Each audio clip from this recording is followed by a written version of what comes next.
Le premier critère pour lequel l'agrément n'est pas accordé, c'est lorsque le dossier est incomplet, à quelque niveau que ce soit. Le deuxième critère pour lequel l'agrément n'est pas accordé, c'est lorsque le dossier est irrecevable. Le dossier est irrecevable notamment lorsque la filière n'est pas autorisée ou lorsque l'établissement n'a pas encore atteint la maturité qu'il faut pour postuler à l'agrément. Parce que les tests sont clairs. Une filière autorisée dans un établissement l'année dernière n'a pas encore les 2 ans qu'il faut pour demander qu'il soit agréé. Donc, c'est irrecevable. Lorsque l'établissement n'a pas un fondement légal, une existence légale, on ne peut pas recevoir son dossier. Le troisième critère de refus et même d'élimination, et ça c'est la loi, c'est lorsque le promoteur est agent contractuel de l'État ou agent permanent de l'État. Il y a aussi le statut d'agent retraité de moins de 5 ans dans le même corps, donc le corps d'enseignant. La loi dispose aussi que, même si vous êtes agent retraité, dans le même corps, ici c'est l'enseignement, si vous n'avez pas encore 5 ans, il y aura conflit d'intérêts, vous ne pouvez pas. Il y a donc retrait de l'autorisation d'ouverture, donc simplement fermeture, c'est la conséquence. Il y a l'absence d'autorisation de la filière et de l'établissement comme critère de refus. Il y a un seuil inférieur ou égal à 50% des demandes complètes d'autorisation d'enseigner. Les tests disposent que pour aller enseigner dans les établissements privés, il faut en être autorisé par le ministre. Donc au nombre de pièces à fournir, c'est les autorisations d'enseigner. À ce niveau, le conseil consultatif a pris la mesure de la réalité,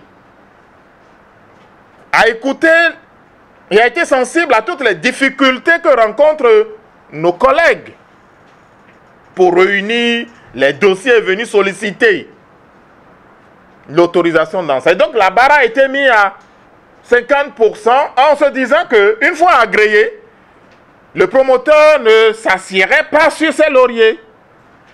L'année qui suivra, il fera l'effort et au bout de quelques années, il aura les 100% d'intervenants dûment autorisés. Lorsque l'enquête de moralité vous est défavorable, vous n'aurez pas l'agrément. Et cela va de soi parce qu'on ne confiera pas les enfants de la République à des gens aux moralités douteuses.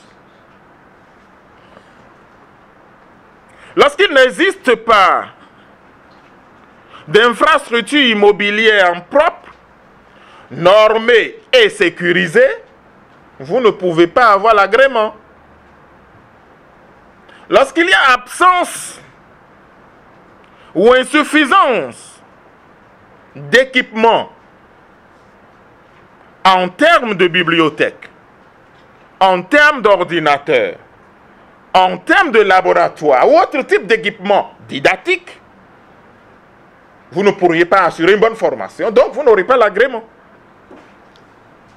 Lorsque vous vous retrouvez avec des présidents de conseils scientifiques pluriels, c'est-à-dire que le même président de votre conseil scientifique est aussi président dans 2, 3, 4, 5 ou 6 établissements privés d'enseignement supérieur, on ne vous donne pas l'agrément.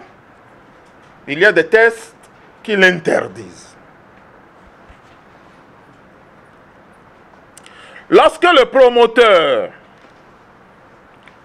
est condamné une fois par la justice dans l'exercice de sa fonction de promoteur pour des raisons liées à l'établissement, à la gestion, à ce qui nous concerne, vous n'avez pas l'agrément.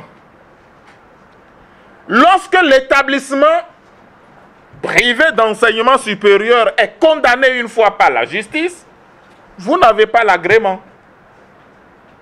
Après discussion, après croisement, après analyse, voilà les 12 conditions et critères qui ont présidé au travail pour l'agrément à accorder ou non aux filières telles que présentées.